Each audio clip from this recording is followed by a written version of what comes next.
Hello guys, andito na naman tayo ngayon sa tutorial na video ng ating Teruno Champ Elysees.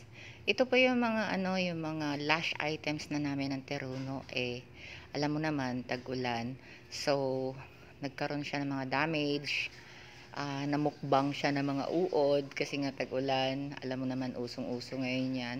So, ipopropagate natin siya. Tatanggalin natin yung may mga damaged leaves. And then, ipopropagate natin siya. So, dito, tinatanggal ko muna yung mga natin, yung potting mix niya.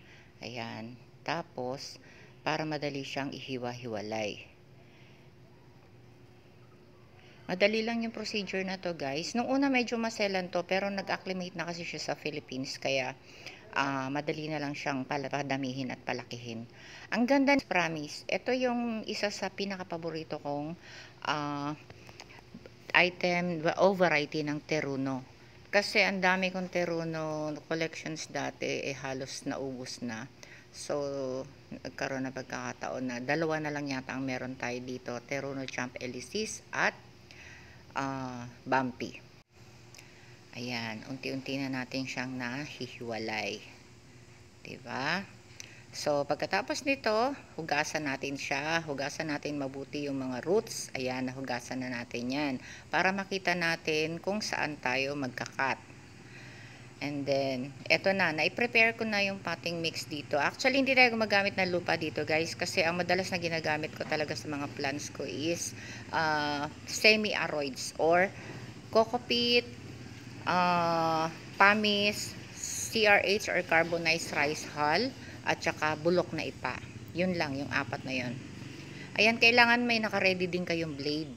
Kasi, wag kayong gagamit ng anything na medyo mapurol. Kasi, minsan, pagka nasugat or hindi maayos ang pagkakakat ng cuttings, minsan nalulusaw. Kung mapapansin nyo, kailangan kasi yung pagkat nyo ng nodal cuttings, guys, yung matalim na blade or anything, yung cutter, kasi para maganda yung niya, yung gupit niya, and then madaling matuyo yung sugat. Kasi pagka baraghal, yung pagkaputol ng ng halaman or cuttings, minsan ang tendency niya, natataka kayo bakit nalulusaw.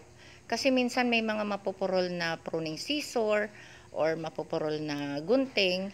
Hindi ako masyadong gumagamit ng gunting kasi para mapulido ang pagkakagupit. Ayan.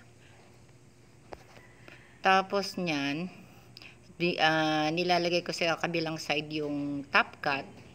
Sa kabilang side naman yung mga mid cut at base cut.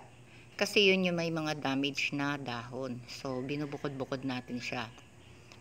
Yan, kung mapapansin nyo, pag nagkakat ako, pa one leaf, kasi dyan siya mabilis mapadami. Tapos pipiliin nyo na yung mga leaves na walang damage, isi-separate nyo na lalagyan. So kung mapapansin nyo, mabilis akong gumawa dyan kasi kumbaga gamay na natin yung pag-propagate ng plants na yan. Kaya hindi na ako masyadong nahirapan. So yan, medyo nagmamadali na tayo dyan. Yan, para mairipat na natin. And ako kasi pagka nag-cut ako, diretso ripat na. Ayan, repotting. Diretso ripat na. Ayoko na nung binababad pa sa tubig or kung ano-ano na procedure. Kasi para sa akin, yan yung pinakamabilis na pagpaparami or pagka gusto mong i-multiply yung plants mo.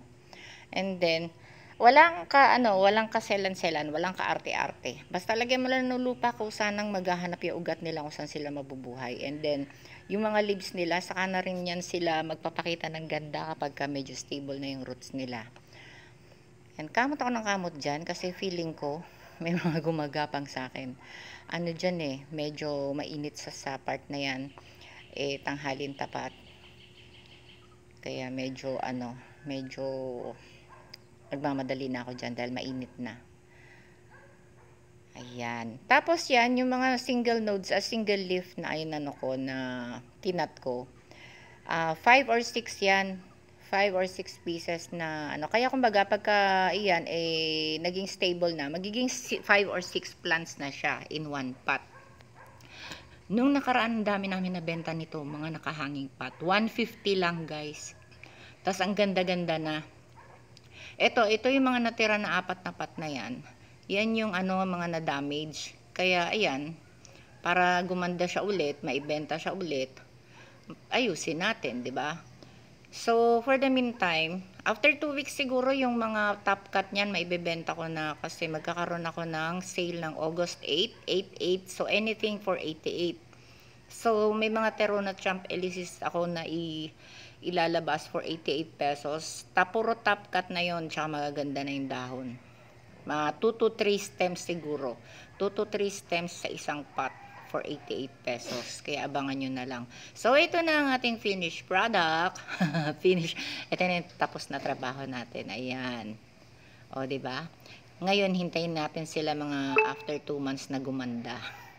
Ganun lang, at ito ang ating ICU box. Yung mga kinatamaran ko ng ay normally guys, mga sa ICU box na to, dito ko tinatapon yung mga nodal cuttings na wala ng dahon. So, para mag-ugat siya ulit,